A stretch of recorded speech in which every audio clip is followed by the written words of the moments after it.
Hello everyone, আসসালামু আলাইকুম। আজকে আমরা চতুর্থ অধ্যায়ের পার্ট 3 নিয়ে আলোচনা করব। এটা খুবই সহজ, এত বেশি কঠিন না। আমাদের পরীক্ষায় প্রশ্ন আসবে এরকম যে দুজন ক্রিকেটারের বিভিন্ন ইনিংস ক্রিকেট খেলে, যে ওই ইনিংসের প্রাপ্ত রানের সংখ্যা নিচে দেওয়া হলো। বলল যে কে বেশি রান করছে এবং কে অধিক সামঞ্জস্যপূর্ণ। তাহলে এখানে দুইজন ক্রিকেটার মানে হচ্ছে খেলোয়াড়। তাহলে এ একজন ক্রিকেটার, বি একজন ক্রিকেটার। তাহলে এ ক্রিকেটারের রান সংখ্যা দেওয়া আছে, সে প্রথম ম্যাচে করছে 42, দ্বিতীয় ম্যাচে 17, এরকম। বি ক্রিকেটারের রান সংখ্যা দেওয়া আছে। এখন এরকম মান দেওয়া আছে, এখান থেকে বের করতে বলছে কে বেশি রান করছে এবং কে বেশি অধিক সামঞ্জস্যপূর্ণ। এখানে কিন্তু পরিমিতি, ব্যবধান, ভেদাঙ্ক, বিভেদাঙ্ক কোনো কিছু উল্লেখ নাই, কিন্তু আমাদের পরিমিতি, ব্যবধানাঙ্ক এগুলা দিয়েই মূলত অঙ্কগুলা করতে হবে যদি এই টাইপের কোনো প্রশ্ন আসে। যদি বলে যে এরকম ব্যবধানাঙ্কের সাহায্যে যদি বলে যে কোনটি দক্ষ, কোনটি ভালো, কোনটি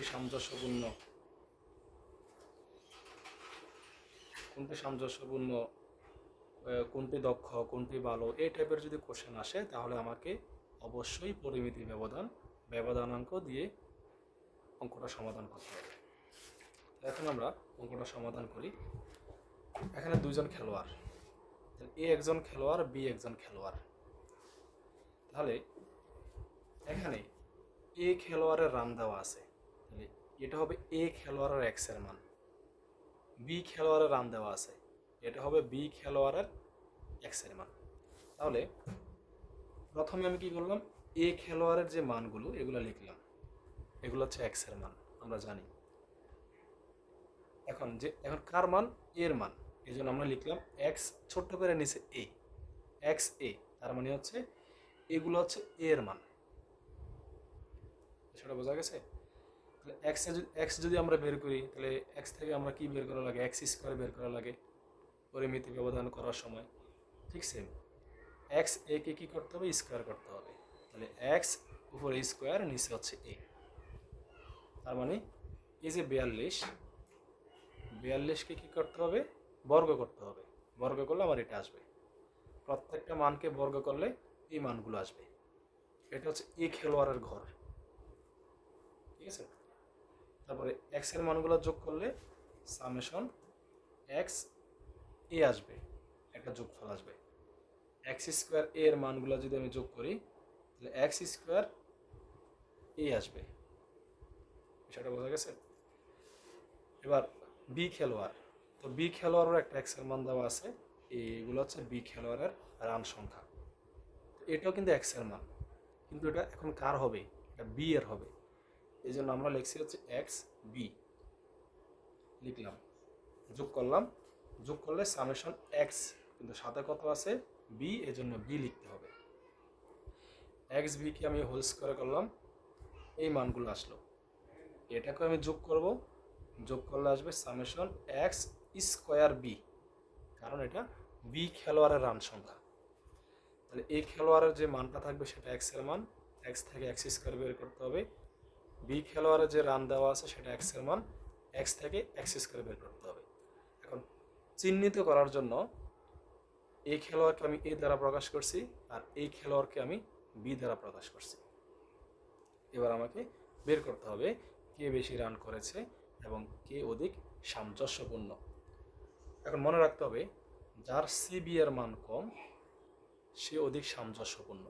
তার মানে দোনোটা খেলোয়াড়ের এখন ব্যবধানাঙ্ক বের করতে হবে। আমরা কিন্তু এই পার্ট করেছি, একটা পার্ট 1-এ এই অংশটা করেছি।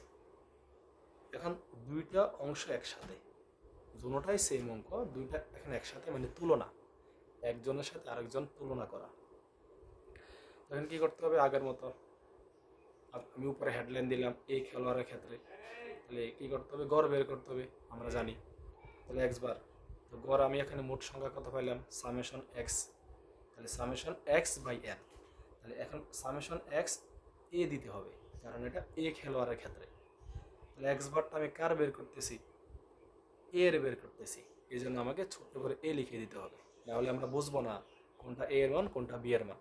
পার্থক্য করার জন্য শুধু এ আর বিটা ইউজ করছি। তাহলে মানটা বসালাম, এখানে গড়ের মান 53 আসে।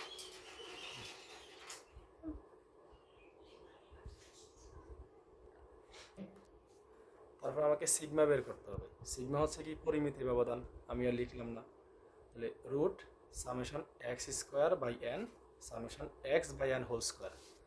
এখন এ এক্স এর জায়গায় ছোট্ট করে এ লিখে দিতে হবে, এ এক্স এর জায়গায় ছোট্ট করে এ লিখে দিতে হবে, কারণ আমি এটা এ খেলোয়াড়ের জন্য বের করতেছি।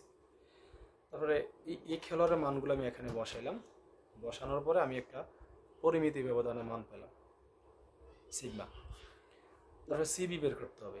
তো এই সিবিটা কার জন্য, এই সিবিটা হচ্ছে এ খেলোয়াড়ের জন্য। তাহলে আমি লিখতে পারি সিবি এ, অর্থাৎ এই ব্যবধানাঙ্কটা হচ্ছে এ খেলোয়াড়ের জন্য। তাহলে সূত্র কি, সিগমা বাই এক্স বার। তাহলে সিগমা এ এক্স এ, অর্থাৎ সবগুলা মানের নিচে এ দিয়ে দিতে হবে ইনটু 100। তো সিগমা এ এর মান আমরা পাইছি, বসাইলাম, এক্স এর মান পাইছি, বসাইলাম, ভাগ করলাম, অ্যান্সারটা চলে আসলো। তাহলে এটা হচ্ছে এ খেলোয়াড়ের সিবি, মানে ব্যবধানাঙ্ক। এখন আমরা একই প্রক্রিয়ায় বি খেলোয়াড়ের ব্যবধানাঙ্ক বের করব। তাহলে কি করতে হবে, আগের মতো এক্স বার।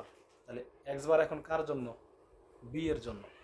তাহলে এই এক্স বারের নিচে ছোট করে এখন বি লিখতে হবে, সামেশন এক্স বাই এন। তাহলে এক্স এখন কার জন্য, বি এর জন্য, এই জন্য summation x B by n লিখতে হবে। তাহলে এখন সামেশন এক্স বি এর মান কত, 490, 490কে 10 দ্বারা ভাগ করলে 49। তাহলে সিগমা বের করতে হবে, কার জন্য, বি এর জন্য। তাহলে সিগমা বি, ঠিক আছে, পরিমিতি ব্যবধান যেটাকে বলে। আগের সূত্র, এক্স এর জায়গায় বি বসবে, এখানে বি বসবে, সেম মানগুলা বসাইলাম, বসাইয়া ভাগ করলাম, বিয়োগ করলাম, রুট করলাম, এই অ্যান্সারটা আসলো। এখন এটা থেকে আমাকে সিবি বের করতে হবে। আমরা এগুলো কিন্তু আগে করেছি পার্ট 2-তে, খুব ভালোভাবে করেছি। সিবি কার জন্য সিবি বের করতে হবে, বি খেলোয়াড়ের জন্য। তাহলে এই সিবি ভি, তাহলে পরিমিতি ব্যবধান বি, এক্স বার হচ্ছে বি, চিহ্নিত করে দিলাম এটা বি খেলোয়াড়ের। তাহলে সিগমার মান বসাইলাম, এক্স বারের মান বসাইলাম, ভাগ করলাম, 100 দ্বারা গুণ করলাম, এটা চলে আসলো। এখন কে বেশি রান করেছে, এ খেলোয়াড়ের রানের তালিকা হচ্ছে এটা, সে রান করেছে 530। বি খেলোয়াড়ের রানের তালিকা এটা, সে রান করেছে 490। তাহলে কে বেশি, কার কার রানের সংখ্যা বেশি, এ খেলোয়াড়ের রানের সংখ্যা বেশি, তাই লিখতে হবে এখানে সামেশন এ বড় কার থেকে, সামেশন বি থেকে। তাই এ খেলোয়াড় বেশি রান করবে বা রান করেছে, ঠিক আছে। তারপর প্রশ্নটা আসছে কে অধিক সামঞ্জস্যপূর্ণ। আমরা একটা অ্যান্সার বের করছি, এ হচ্ছে বেশি রান করেছে। কে অধিক সামঞ্জস্যপূর্ণ, এখন সামঞ্জস্যপূর্ণ কথাটা যদি আসে তাহলে আমাকে দেখতে হবে সিবি এর মান। এখন এ খেলোয়াড়ের সিবি হচ্ছে 37.91%, আর বি খেলোয়াড়ের সিবি হচ্ছে 75.63%। এখন যেই খেলোয়াড়ের সিবির মানটা কম, আবার বলি, যেই খেলোয়াড়ের সিবির মানটা কম সে অধিক সামঞ্জস্যপূর্ণ, যার বেশি সে কম সামঞ্জস্যপূর্ণ। তাহলে এখানে সিবির মান কার কম, এ এর কম, কার বেশি, বি এর বেশি। তাহলে আমাকে লিখতে হবে সিবি এ গ্রেটার দেন, মানে যার বেশি তার দিকে, এই চিহ্নটা যার বেশি তার দিকে। তাহলে কার বেশি, বি এর ব্যবধানাঙ্ক বেশি, এর জন্য বি এর দিকে। তাহলে সবচেয়ে ছোট মান হচ্ছে এটা, সবচেয়ে বড় মান হচ্ছে এটা। তাই আমি বলছি যার মান ছোট তা সে অধিক সামঞ্জস্যপূর্ণ। তাহলে কার মান ছোট, মানে কার সিবির মান ছোট, এ এর, তাই এ খেলোয়াড় অধিক সামঞ্জস্যপূর্ণ। এখানে মিস্টেক হতে পারে যে যেহেতু বি বেশি তার মানে সে অধিক সামঞ্জস্যপূর্ণ না, যার বেশি সে কম সামঞ্জস্যপূর্ণ, আর যার মানটা কম মানে যার সিবির মানটা কম সে অধিক সামঞ্জস্যপূর্ণ। ঠিক আছে, এ হচ্ছে দুইটা খেলোয়াড়ের মধ্যে অথবা দুইজন ব্যক্তির মধ্যে একজন মানুষ আরেকজন মানুষের সাথে, একটি দেশ আরেকটি দেশের সাথে যদি তুলনা করে তাহলে হচ্ছে এভাবে করতে হবে। এটা কিন্তু খুবই গুরুত্বপূর্ণ পরীক্ষায়। এই প্রশ্নটা আসছে 17 সালেও আসছে, 3 সালেও আসছে, আরও এই টাইপের আরও অনেক কোশ্চেন আছে সিমিলার বিভিন্ন বোর্ড পরীক্ষায় আসছে। আশা করি ক্লাসটা বুঝতে পারছো। আর যদি কোনো কিছু বুঝতে অসুবিধা হয় তাহলে আমাকে কমেন্ট বক্সে কমেন্ট করতে পারো। আর পরবর্তী ক্লাস পাওয়ার জন্য সাবস্ক্রাইব করে রাখতে পারো। আশা করি সবাই ভালো ভালো আছো এবং ভালো থাকো। আসসালামু আলাইকুম।